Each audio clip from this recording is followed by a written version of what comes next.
As expected, you lost again.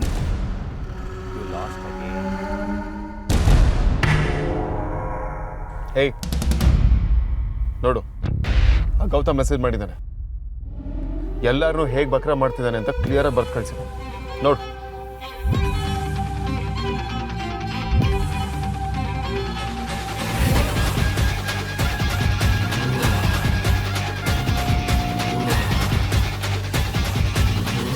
ಈಗಲೂ ನನ್ನ ನಂಬಿಕೆಯ ತಗೋ, ನೀನೇ ನೋಡು.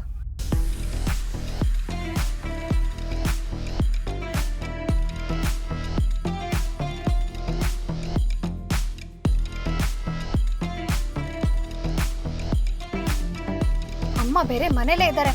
ಎಲ್ಲ ಅಂಜು ಎಲ್ಲಾನು ಹೇಳ್ಬಿಡ್ತಾಳೋ ಅಂತ ಟೆನ್ಷನ್ ಅಲ್ಲಿ ನಾನಿದ್ರೆ ನಿನಗೆ ಹುಡುಗಾಟ ಅಲ್ವಾ? ಏನ್ ತಮಾಷೆನಾ? ಅದ್ರಲ್ಲಿ ಏನಿದೆ? ಇತ್ತು ಮೆಸೇಜ್ ಇತ್ತು, ಅವನೇ ಡಿಲೀಟ್ ಮಾಡಿದ್ದಾನೆ. ಹಲೋ, ಇದನ್ನೆಲ್ಲ ನೋಡ್ತಿದ್ರೆ ವಿಕ್ಕಿ ಅವ್ರು ಹೇಳಿದ್ ನಿಜಾನೇ. ನಿನಗೆ ಇಲ್ದೇ ಇರೋದು ಇರೋ ತರ ಕಾಣಿಸುತ್ತೆ, ಇರೋದು ಇಲ್ದೇ ಇರೋ ತರ ಕಾಣಿಸುತ್ತೆ.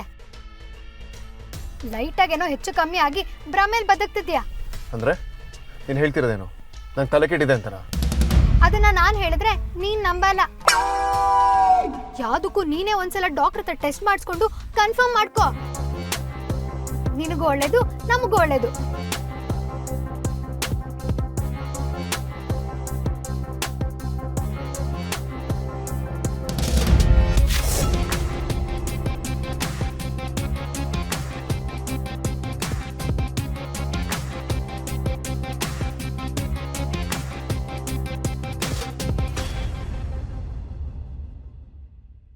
ಅಕ್ಕ, ನಿಂಗೂ ಈ ಲವ್ ಗಿವು ಎಲ್ಲ ಆಗಲ್ಲ ಅಂತ ನಂಗೆ ಚೆನ್ನಾಗಿ ಗೊತ್ತು. ಈ ವಿಷಯನ ನನ್ನ ಹತ್ರ ಮಾತಾಡೋದ್ ಬದಲು ಅಮ್ಮ ಅಪ್ಪನ ಹತ್ರ ಮಾತಾಡ್ಬೋದಲ್ವಾ? ಚಿಕ್ಕೋಳು ಅಂತ ಸಾಫ್ಟ್ ಆಗಿ ಮಾತಾಡಿದ್ರೆ ಅರ್ಥ ಆಗಲ್ಲ ಅಲ್ವಾ ನಿನಗೆ? ಇದ್ರ ಬಗ್ಗೆ ನಾನು ಯೋಚನೆ ಮಾಡಿಲ್ಲ ಅಂದ್ಕೊಂಡಿದ್ಯಾ? ವಿಷಯ ಅಮ್ಮಂಗೆ ಗೊತ್ತಾದ್ರೆ ಎದೆ ಹೊಡ್ಕೋತಾಳೆ.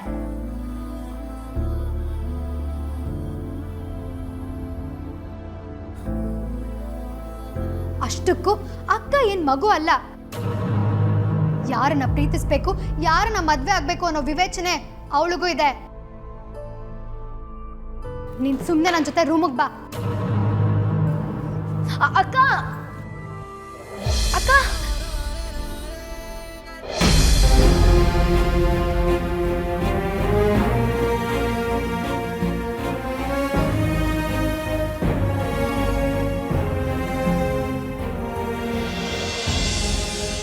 ಮಾತಾಡಬಾರ್ದು ಅಂತ ಡಿಸೈಡ್ ಮಾಡಿದ್ಯಾ?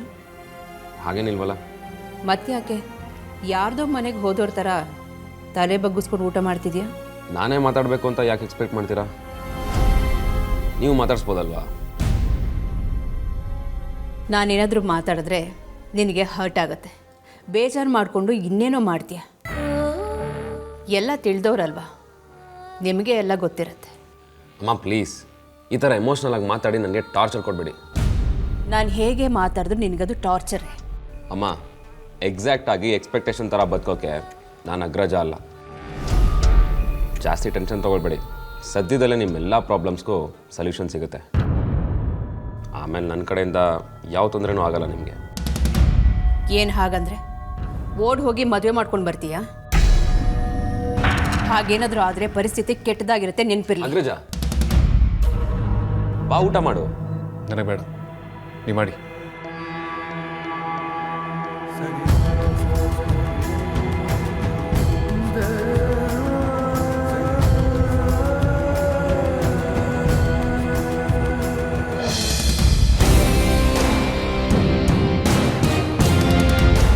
ಅಡ್ರೆಸ್ ಸರಿಯಾಗಿ ಇದೆ. ಗೌತಮ್ ಹೆಂಡತಿ ಪಕ್ಕ ಒಳಗಡೆ ಇರ್ತಾಳೆ.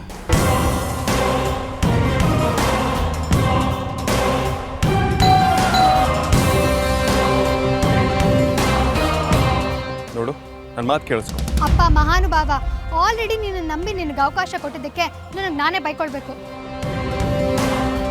ನೀನು ತೀರಾ ಈ ಲೆವೆಲ್ಗೆ ಇಳಿತೀಯ ಅಂತ ನಾನು ಅಂದ್ಕೊಂಡಿರಲಿಲ್ಲ.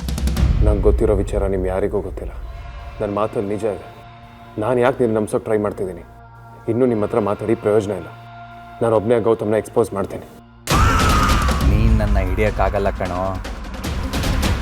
ನಾನು ಖುದ್ದಾಗ ಆಟಕ್ಕೆ ಇಳಿದಿದ್ದೀನಿ, ಆದರೆ ಗೆಲ್ಲೋದು ನಾನೇ.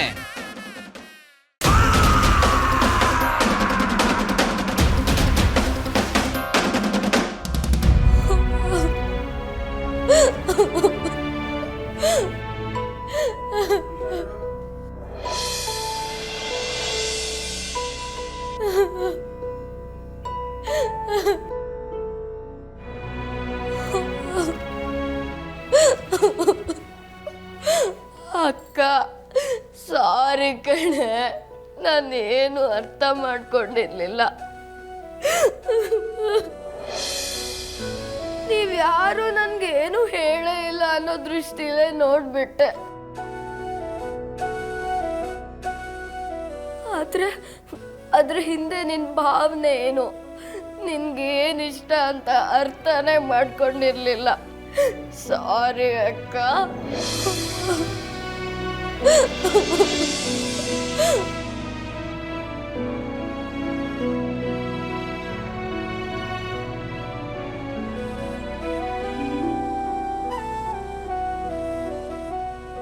ನೀನೇನು ಯೋಚನೆ ಮಾಡಬೇಡಕ್ಕ. ಅಮ್ಮು ಅಕ್ಕ ನಿಂಗೆ ಮಾತು ಕೊಟ್ಟ ಹಾಗೆ ನಿಮ್ಮಿಬ್ಬರ ಮದುವೆ ನಡೆಯುತ್ತೆ. ಒಟ್ನಲ್ಲಿ ನೀನು ಖುಷಿಯಾಗಿರ್ಬೇಕಕ್ಕ. ಪರವಾಗಿಲ್ಲ ಕಣೆ, ನಿನಗೂ ಅರ್ಥ ಆಗುತ್ತೆ. ಇಲ್ಲ, ನನಗೇನು ಅರ್ಥ ಆಗಿರ್ಲಿಲ್ಲ. ನಂದು ಅಡ್ಡಿ. ಅಮ್ಮು ಅಕ್ಕ ಎಲ್ಲಾನು ಎಕ್ಸ್ಪ್ಲೇನ್ ಮಾಡ್ದಾಗ್ಲೇ ಅರ್ಥ ಆಯ್ತು. ನನಗೆ ಬರೀ ಪುಸ್ತಕದಲ್ಲಿದ್ದ ಅರ್ಥ ಆಗುತ್ತೆ.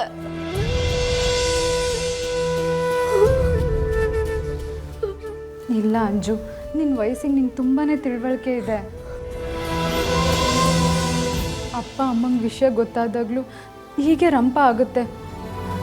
ಅವರು ನಿನ್ನ ಥರನೇ ಅರ್ಥ ಮಾಡ್ಕೊಂಡ್ರೆ ನಂಗೆ ಅಷ್ಟೇ ಸಾಕು ಕಣೆ. ಖಂಡಿತ ಅರ್ಥ ಮಾಡ್ಕೊಳ್ತಾರೆ ಅಕ್ಕ.